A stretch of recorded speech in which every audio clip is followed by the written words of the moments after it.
Assalamualaikum warahmatullahi wabarakatuh. Yang terhormat Ibu Nulur serta teman-teman Fakultas Ilmu Hukum kelas C. Perkenalkan, nama saya Muhammad Sadila dari Fakultas Ilmu Hukum kelas C dengan NIM 21011110050. Saya di sini akan memperkenalkan kelompok 2, kelompok saya yang terdiri dari yang pertama Niken Ayu Puspita, yang kedua Salwa Ainia Sabita, yang ketiga Muhammad Fikri Darmawan, yang keempat Muhammad Abdul Afif, yang kelima Muhammad Asadila, yang keenam Muhammad Atoila Asikin, yang ketujuh Saidah Khairunisa, yang kedelapan Ahmad Fajar Rizki. Yang pertama saya akan menjelaskan tentang masyarakat madani. Masyarakat madani adalah sistem sosial yang subur berdasarkan prinsip moral yang keseimbangan antara individu dan stabilitas masyarakat. Inisiatif individu dan masyarakat akan berpikir, seni, pelaksanaan pemerintah oleh hukum, dan tidak nafsu atau keinginan individu. Pengertian lain dari masyarakat madani adalah masyarakat yang beradab, menjunjung tinggi nilai-nilai kemanusiaan, yang maju dalam penguasaan ilmu pengetahuan dan teknologi. Allah Subhanahu wa Ta'ala memberikan gambaran dari masyarakat madani dengan firman-Nya dalam surat As-Saba ayat 15. Sesungguhnya bagi kaum Sabah atau tanda-tanda kekuasaan Tuhan di tempat kediaman mereka, yaitu 2 buah kebun di sebelah kanan dan di sebelah kiri. Kepada mereka dikatakan, makanlah dari rezekimu. Sekian dan terima kasih. Selanjutnya akan dilanjutkan oleh teman saya sebagai pembicara kedua. Masyarakat Madani. Konsep masyarakat madani merupakan penerjemahan pengislaman konsep civil society. Tokoh yang pertama mengungkapkan istilah ini adalah Anwar Ibrahim dan dikembangkan di Indonesia oleh Nurholis Majid. Pemaknaan civil society sebagaimana masyarakat madani merujuk pada konsep dan bentuk masyarakat Madinah yang dibangun Nabi Muhammad SAW. Konsep masyarakat sipil atau civil society telah ada sejak lama. Aristoteles, seorang filsuf Yunani, mengatakan bahwa masyarakat sipil merupakan sebuah sistem kenegaraan yang identik dengan negara. Masyarakat sipil adalah sebuah komunitas politik. Di dalamnya, orang-orang bisa langsung selain berpegang pada konsep civil society, masyarakat madani juga terinspirasi dari model masyarakat ideal yang berhasil dibangun oleh Nabi Muhammad SAW. Saat dirinya berada di Madinah, terlibat pengambilan keputusan di bidang politik dan juga di bidang ekonomi. Perbedaan lain antara civil society dan masyarakat madani adalah civil society merupakan buah modernitas, sedangkan modernitas adalah buah dari gerakan Renaissance, yaitu gerakan masyarakat sekuler yang meminggirkan Tuhan, sehingga civil society mempunyai moral transendental yang rapuh karena meninggalkan Tuhan. Sedangkan masyarakat madani lahir dari dalam buayan dan asuhan petunjuk Tuhan. Dari alasan ini, Ma'arif mendefinisikan masyarakat madani sebagai sebuah masyarakat yang terbuka, egalitar, dan toleran atas landasan nilai dan etik moral. Transendental yang bersumber dari wahyu Allah Subhanahu wa Ta'ala. Masyarakat madani merupakan konsep yang berwayuh wajah, yaitu memiliki banyak arti atau yang diartikan dengan makna yang beda-beda. Bila merujuk kepada bahasa Inggris, ia berasal dari kata civil society atau masyarakat sipil, sebuah kontraposisi dari masyarakat militer. Menurut Blackley dan Suget 1997, masyarakat madani sering digunakan untuk menjelaskan the sphere of volunteer activity which takes place outside of government and the market, merujuk pada Bachmueller 1997. Konsep masyarakat madani semula dimunculkan sebagai jawaban atas usulan untuk meletakkan peran agama ke dalam suatu masyarakat multikultural.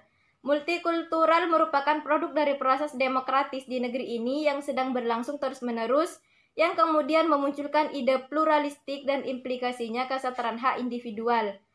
Perlu kita pahami, perbincangan seputar masyarakat madani sudah ada sejak tahun 1990-an. Akan tetapi, sampai saat ini masyarakat madani lebih diterjemahkan sebagai masyarakat sipil oleh beberapa pakar sosiologi.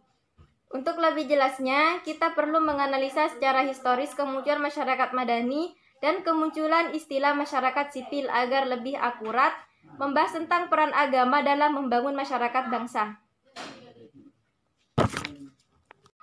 Selanjutnya adalah masyarakat madani dalam sejarah yang akan dibacakan oleh Salwa. Kepada Salwa, saya persilahkan. Masyarakat madani dalam sejarah Ada dua masyarakat Madani dalam sejarah, yaitu 1. Masyarakat Sabak.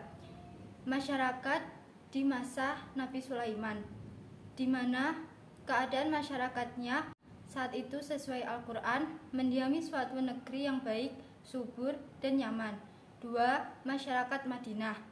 Setelah terjadi traktat Perjanjian Madinah antara Rasulullah SAW beserta umat Islam dengan penduduk Madinah yang beragama Yahudi dan beragama Wasani dari kaum Aus dan Khazraj. Karakteristik dari masyarakat Madani sendiri itu sebagai berikut. Yang pertama, terintegrasinya individu-individu dan kelompok-kelompok eksklusif ke dalam masyarakat melalui kontrak sosial dan aliansi sosial. Yang kedua itu menyebarnya kekuasaan sehingga kepentingan-kepentingan yang mendominasi dalam masyarakat dapat dikurangi oleh kekuatan-kekuatan alternatif. Dan yang ketiga itu dilengkapinya program-program pembangunan yang didominasi oleh negara dengan program-program pembangunan yang berbasis masyarakat. Yang keempat itu terjembatannya kepentingan-kepentingan individu dan negara karena kekuatan organisasi-organisasi volunteer mampu memberikan masukan terhadap keputusan-keputusan pemerintah. Dan yang kelima itu tumbuh kembangnya kreativitas yang pada mulanya terhambat oleh regimen totaliter.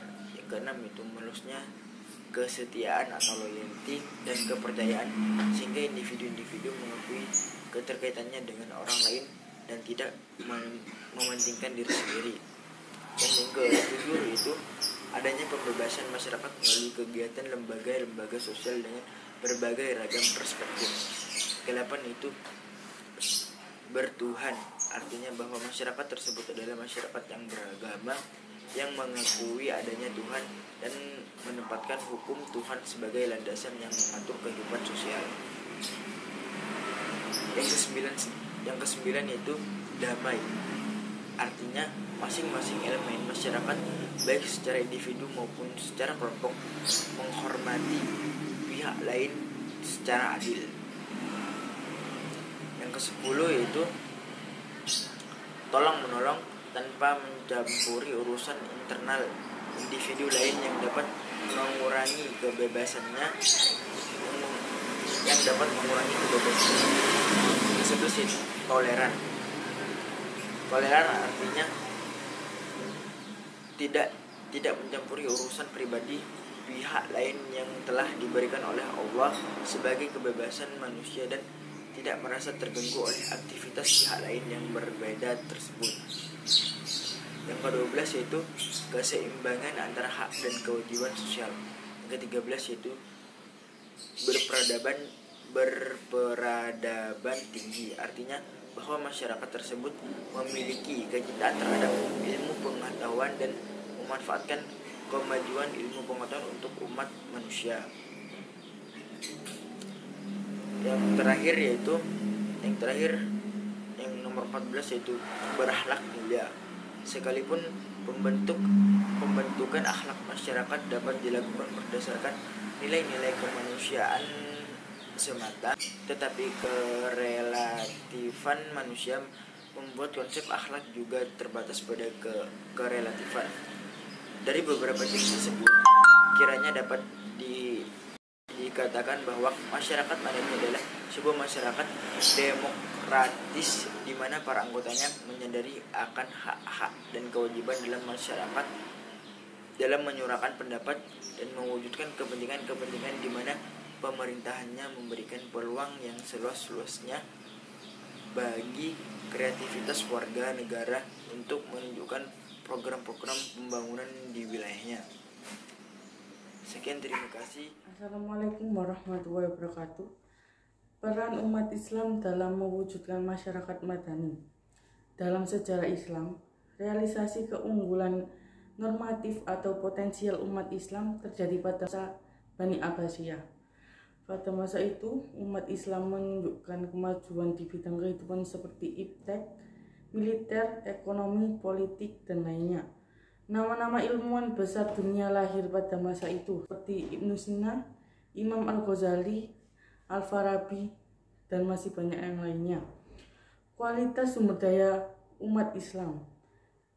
Dijelaskan dalam Quran Surat Al-Imran ayat 110 yang artinya, kamu adalah umat yang terbaik yang dilahirkan untuk manusia, menyuruh kepada yang ma'ruf dan mencegah yang munkar, dan beriman kepada Allah sekiranya ahli kitab beriman. Tentulah itu lebih baik bagi mereka di antaranya. Kebanyakan mereka adalah orang-orang fasik.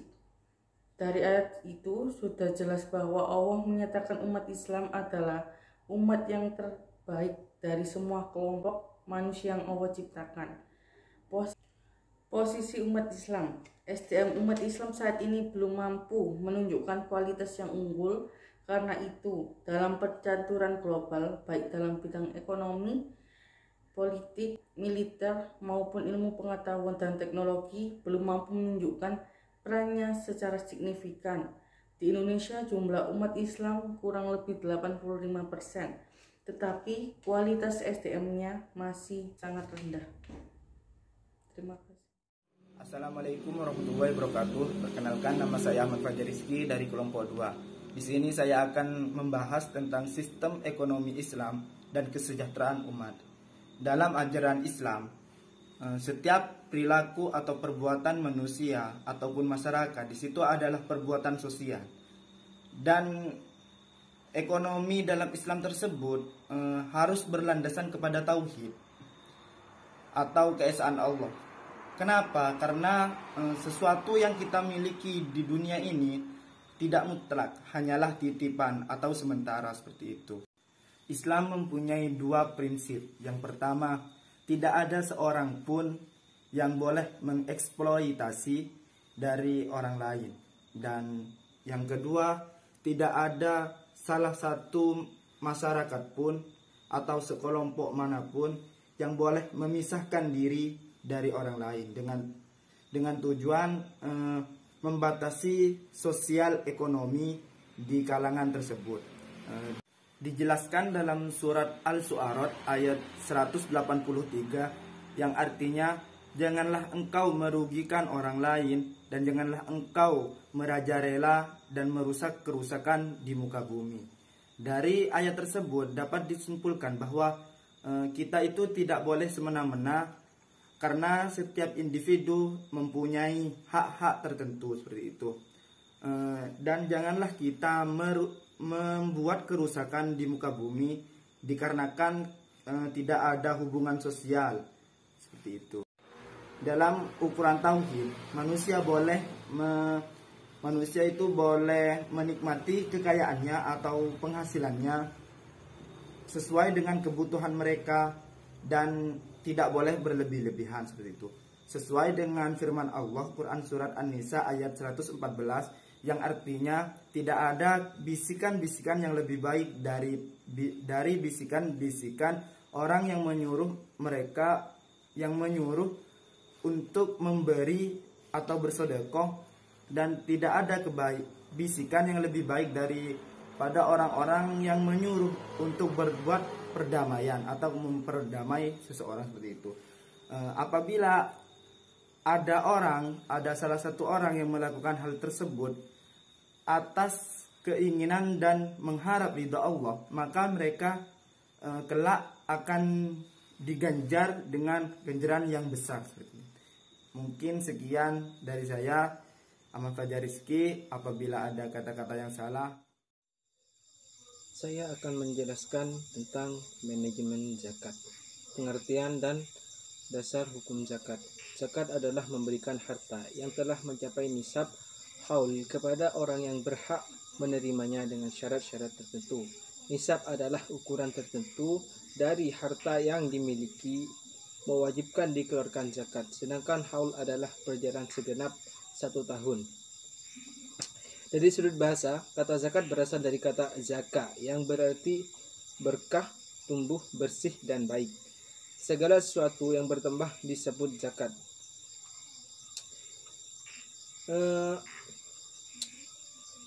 Di dalam Al-Quran Allah berfirman di dalam surat Al-Baqarah ayat 110 yang artinya, dan didirikanlah salat dan tunaikanlah zakat. Dan bagaimana apa saja kamu usahakan bagi dirimu, tentu kamu akan mendapat pahala tempatnya di sisi Allah. Sesungguhnya Allah Maha melihat apa yang kamu kerjakan. Adapun hadis yang digunakan dasar hukum diwajibkan zakat antara lain adalah hadis yang diriwayatkan oleh Ibnu Abbas sebagai berikut. Dari Ibnu Abbas bahwasanya Rasulullah SAW ketika mengurus Mu'az ke Yaman, ia bersabda, sesungguhnya engkau akan datang ke satu kaum dari ahli kitab. Oleh karena itu, ajaklah mereka untuk beraksi bahwa tidak ada Tuhan selain Allah, dan sesungguhnya aku adalah utusan Allah. Selanjutnya, orang-orang yang berhak menerima zakat. Yang pertama yaitu fakir, ialah orang yang tidak mempunyai dan tidak pula berusaha.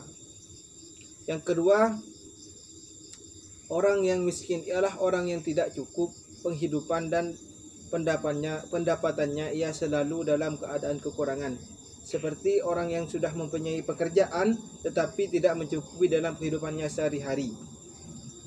Yang ketiga, amil, ialah orang yang pekerjaannya mengurus dan mengumpulkan zakat untuk dibagikan kepada orang yang berhak menerimanya. Yang keempat, mu'allaf, ialah orang yang baru masuk Islam yang masih lemah imannya, diberi zakat agar menambah kekuatan hatinya dan tetap mempelajari agama Islam. Yang kelima, riqab, ialah hamba sahaya atau budak belian yang diberi kebebasan berusaha untuk menebus dirinya agar menjadi orang merdeka. Yang keenam, garim, ialah orang yang berutang yang tidak ada kesanggupan membayarnya. Sedangkan yang nomor 7, fisabilillah, ialah orang yang berjuang di jalan Allah demi menegakkan agama Islam. Sedangkan yang nomor terakhir yaitu nomor 8 dari Ibnu Sabil ialah orang yang kehabisan biaya atau perbekalan dalam perjalanan yang bermaksud baik dalam kurung bukan untuk maksiat. Dalam pengolahan zakat diperlukan beberapa prinsip antara lain: 1. Pengolahan harus berdasarkan Al-Quran dan Sunnah. Yang kedua, keterbukaan. Yang ketiga, menggunakan manajemen dan administrasi yang tepat. Yang keempat yaitu badan lembaga amil zakat harus mengolah zakat dengan sebaik-baiknya. Hikmah dari ibadah zakat. Zakat memiliki hikmah yang besar bagi muzaki. Zakat berarti mendidik jiwa manusia untuk suka berkorban dan membersihkan jiwa dari sifat kikir, sombong, angkuh yang biasanya menyertai pemilikan harta yang banyak dan berlebih. Sekian dari saya. Manajemen wakaf. Wakaf di satu sisi berfungsi sebagai ibadah kepada Allah Subhanahu wa taala, dan sedangkan di sisi lain wakaf juga berfungsi sebagai sosial. Nah, pengertian wakaf. Istilah wakaf berasal dari kata waqaf yang berarti menahan. Sedangkan menurut istilah wakaf ialah memberikan sesuatu barang yang berguna.